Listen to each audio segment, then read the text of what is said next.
Hi welcome back to my channel. ఈరోజు కథ పెళ్లి బంధం 13వ భాగాన్ని వినేద్దాం. అక్కడున్న వాతావరణాన్ని తేలిక చేయడానికి అన్నట్లుగా సర్వమంగళం ధరణి, నువ్వు ఇప్పుడు ఒక కవిత చెప్పాలి అన్నాడు.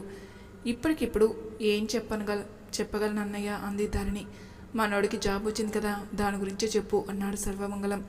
ఒక 2 నిమిషాలు ఆగి ఆదర్శిని చూస్తూ, ఉద్యోగం పొందిన సైనికుడా, నీకు శుభాకాంక్షలు. నీకోసం ఎదురు చూస్తున్నాయి దేశ సరిహద్దులు. దేశం కోసం ఉపయోగిస్తున్నావు నీ విద్యాబుద్ధులు. చాలామందికి ఆదర్శం నీ ఉన్నతమైన విలువలు.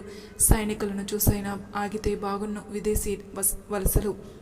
దేశ రక్షణ కోసం కుటుంబ బంధాలను పణంగా పెడుతున్నావు. మీ అందరి క్షేమమే నా బాధ్యతని హామీ ఇస్తూ గర్వంగా వెళ్తున్నావు. కన్నవారిని ఉన్న ఊరిని వదిలి దేశ పహారాకై పరుగులు తీస్తున్నావు. స్నేహితుల దగ్గర సెలవు తీసుకుని సాహసంగా సాగిపోతున్నావు. నా దేశం కోసం నా ప్రాణాలైనా ఇవ్వగలనని సగర్వంగా చాటుతున్నావు. ఈ జీవితానికి అర్థం పరమార్థం ఉందని చెప్పకనే చెబుతున్నావు. హాయిగా నిద్రపోయే మా రేయి వెనుక సైనికుల నిద్రలేని రాత్రులు ఎన్నో. దేశంలోని మా క్షేమం వెనుక సరిహద్దున సైనికులు ఎదుర్కొన్న సంక్షోభాలు మరెన్నో.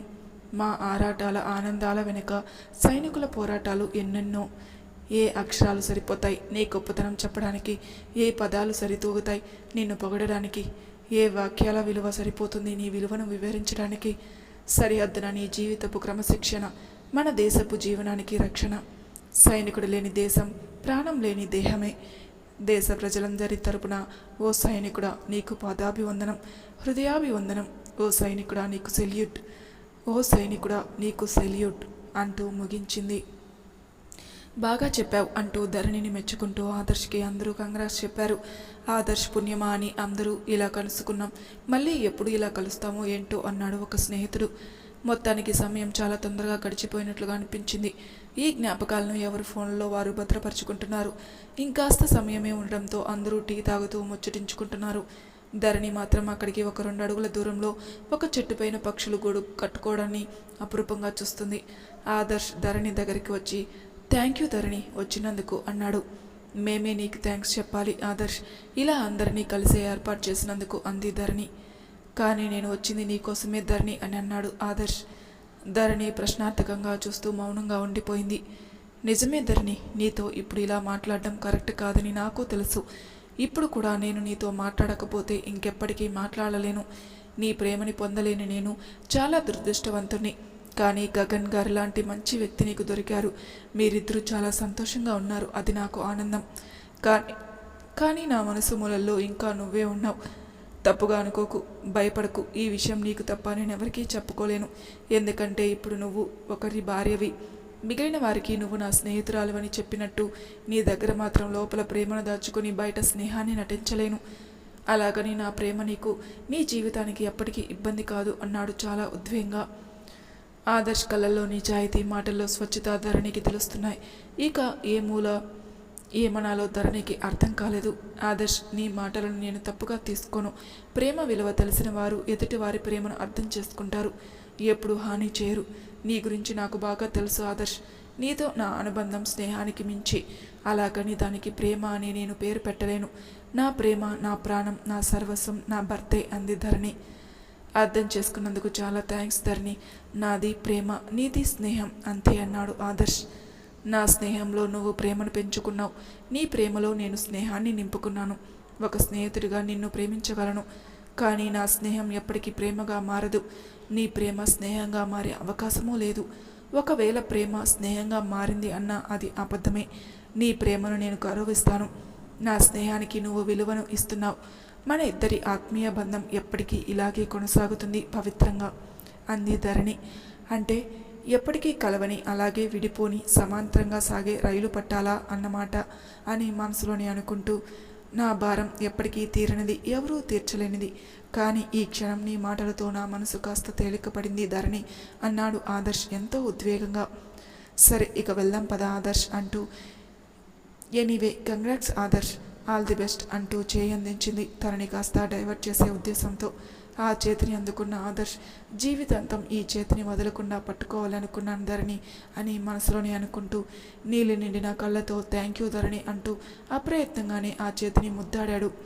అసలు ఊహించని ఆ చర్యకు నిశ్చేష్టురాలైపోయింది ధరణి.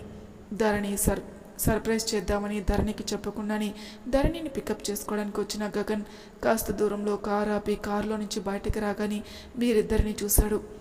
అందరిలోనూ ఉన్న ధరణి ఆదర్శలను ఒక గంట గమనిస్తున్న సర్వమంగళం మిగిలిన వారు ఎవరూ చూడలేదు కదా అని చూసి అమ్మయ్య అనుకుని గబగబా ధరణి ఆదర్శల వద్దకు వెళ్ళాడు.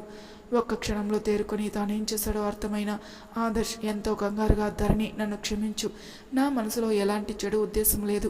ఒక తల్లికి కొడుకు పెట్టిన ముద్దనుకు ఒక కూతురికి తండ్రి పెట్టిన ముద్దంత పవిత్రమైన ఉద్దేశం మాత్రమే.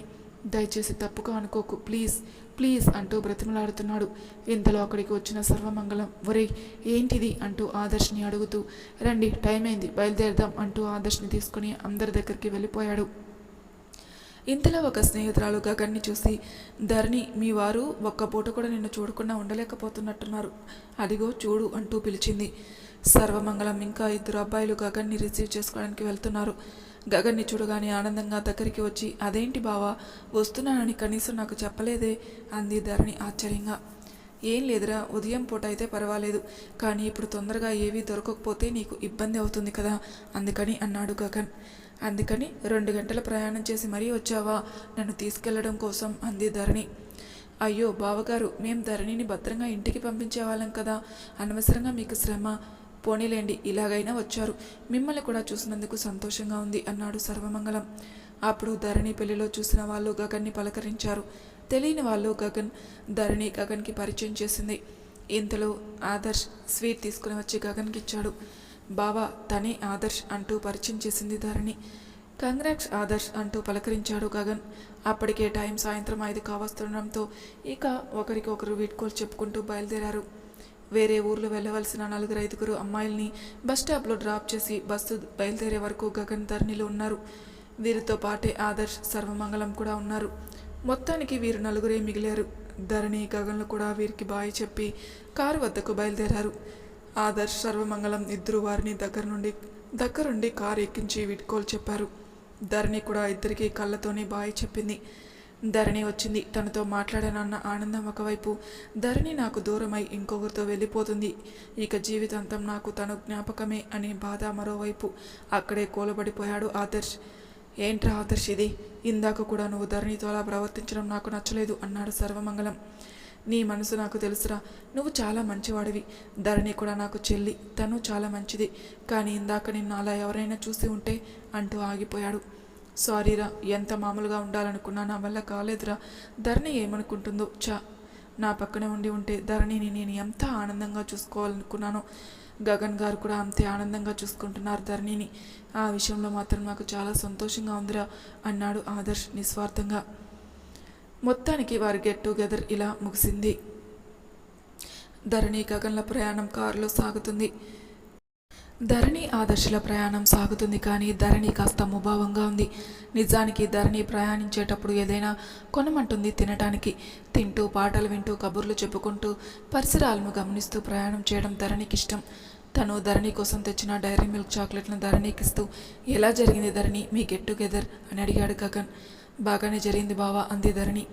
మీ బ్యాచ్ మొత్తంలో నీ ఒక్కదానికే పెళ్ళైనట్టు ఉందిగా అన్నాడు గగన్.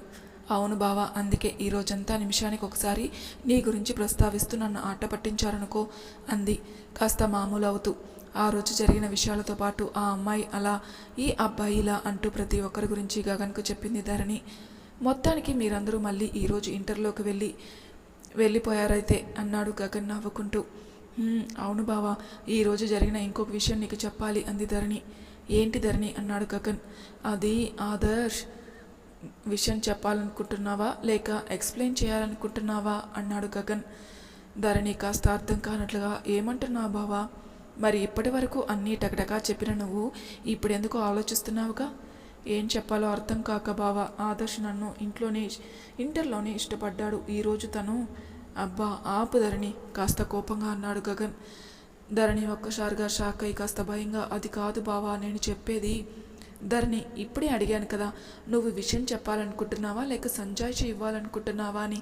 విషయం చెప్పాలనుకుంటే నాకు తెలుసు కాబట్టి చెప్పొద్దు, సంజాయిషి ఇవ్వాలనుకుంటే ఆ అవసరం లేదు. నా ధరణి గురించి నాకు బాగా తెలుసు కాబట్టి. ఏం తెలుసు బావా నీకు ఆదర్శ్ నీ చేతిపై ముద్దు పెట్టుకున్న విషయం, దానిని నువ్వు నాకు ఎలా చెప్పాలా అని మదన పడుతున్న విషయం. అంటే నువ్వు? అవును, చూశాను ధరణి. మరి చూసి కూడా ఇంత మామూలుగా అది ఆదర్శితో అంత ఫ్రీగా ఎలా ఉన్నావు? మాట వరుస కూడా నన్నేమీ అడగలేదేంటి బావా అంది ధరణి. ఎందుకు అడగాలి ధరణి? నీ గురించి నాకు తెలియదా? మనసుకు విలువిచ్చే అమ్మాయి నువ్వు తనని ఇష్టపడే ఉంటే నన్ను పెళ్లి చేసుకునేదానివి కాదు. ఇక ఆదర్శ్ అంటావా? నన్ను పలకరించినప్పుడు కానీ, నిన్ను చూసేటప్పుడు, నీతో మాట్లాడేటప్పుడు కానీ నీపై ఆరాధనే తప్ప మరో ఆలోచన తనలో నాకు కనిపించలేదు. తనకి నీపై ప్రేమ ఉంది, ఆ ప్రేమలో నిజాయితీ ఉందనిపించింది. ప్రేమించడం తప్పు కానీ కాదు ధరణి. కానీ తను అలా నా చేతిని అని ధరణి ఆగిపోతుంది.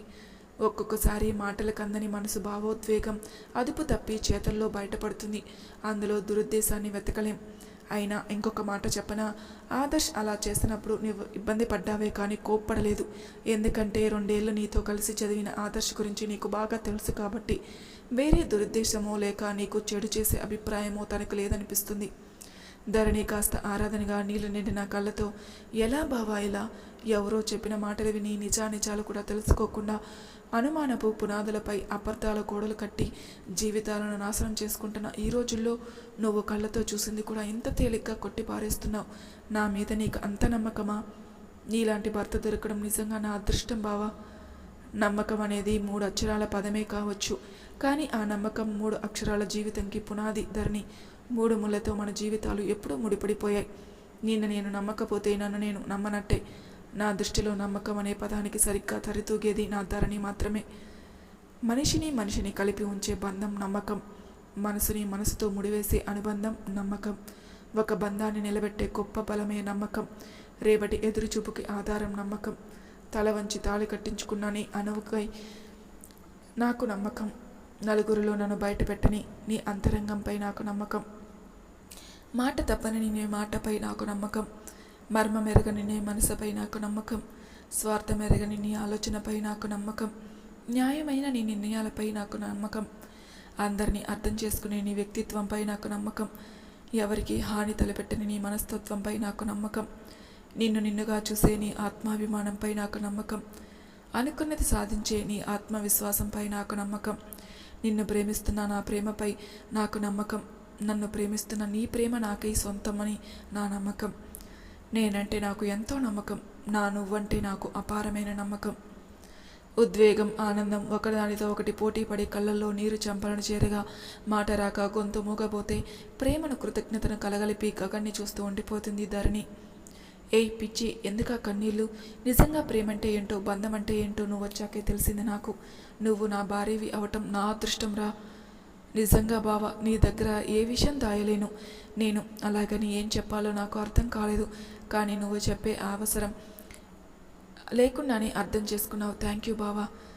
మొగుడు పిల్లల మధ్య థ్యాంక్స్ ఏంటే ముద్దపప్పు. సర్లే, ఇందాకటి నుండి అంత ముభావంగా ఆ ముఖం చూడలేకపోతున్నాను.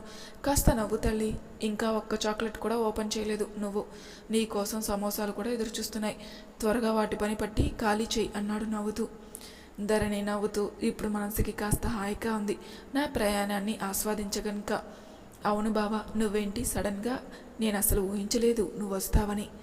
ఏం, నా పెళ్ళాం కోసం నేను రాకూడదా? కూడదని కాదు, నీ మొదటి పెళ్ళం హాస్పిటల్ కదా, ఈ మధ్య దాన్ని వదిలేసి నా చుట్టూ తిరుగుతున్నావేంటా అని. గగన్ కాస్త ఆటపట్టిస్తూ, మీ ఆడవాళ్ళు ఉన్నారే, కిరాణా లిస్టు చెప్పేటప్పుడు మాత్రం పూర్తిగా గుర్తుండవు కావాల్సినవన్నీ. అయ్యో, ఇందాక మీకు ఇది చెప్పడం మర్చిపోయాను, అది చెప్పడం మర్చిపోయానని మళ్ళీ ఫోన్ చేస్తారు. కానీ ఇలాంటి విషయాలు మాత్రం జీవితాంతం భలే గుర్తుంచుకుంటారే. ధరణి కాస్త అలిగినట్టు ముఖం పెట్టింది. గగన్ నవ్వుతూ, అలిగినా కూడా అందంగా ఉండడం అమ్మాయిలకే సొంతమేమో. నిజం చెప్పు, హాస్పిటల్ నా మొదటి పెళ్ళామని చెప్పాను కాబట్టి ఇప్పుడు నీతో టైం స్పెండ్ చేసిన హాస్పిటల్ వదిలేసి మరీ బావా నా కోసం వచ్చాడని ఆనందంగా ఫీల్ అవుతున్నావు. అదే నా మొదటి ప్రయారిటీ నువ్వే అని చెప్పాననుకో, ఏదో మాట వరుసకి అంటావు తప్ప ఎప్పుడు ఆ హాస్పిటల్లోనే ఉంటావు అని ఇప్పటిలాగే ఎప్పుడు అలిగేదానివి. అందుకే మీ ఆడాల దగ్గర మాట జారకూడదు. అవకాశం వచ్చినప్పుడల్లా ఆ మాటే దెప్పుతారు. ధరణి చాక్లెట్ని గగన్ నోటికి అందిస్తూ నవ్వుకుంటూ, అమ్మో, నీకు ముందు చూపు చాలా ఎక్కువన్నట్టుంది బావా అంటుంది. గగన్ కాస్త కొంటగా ముందు చూపు వెనక చూపు అన్ని చూపులెక్కడివి, మొత్తం చూపంతా నా శ్రీమతి చుట్టే తిరుగుతుంటే అంటూ ధరణిని చూసి అసలేం గుర్తుకు రాదు నా కన్నుల ముందు నువ్వు ఉండగా అంటూ కారులో పాటతో పాటు వారి ప్రయాణం కూడా ఆనందంగా సాగింది. మొత్తానికి ఆనందంగా ఇల్లు చేరుకున్నారు. మరి తర్వాయి భాగంలో ఏం జరుగుతుందో నెక్స్ట్ ఎపిసోడ్లో తెలుసుకుందాం. అంతవరకు నా ఛానల్ని సబ్స్క్రైబ్ చేయని వాళ్ళు ప్లీజ్ సబ్స్క్రైబ్ చేసుకోండి, లైక్ చేసి షేర్ చేయండి. మీ అభిప్రాయాలు నాకు కామెంట్ రూపంలో తెలియజేయండి. Thank you for listening.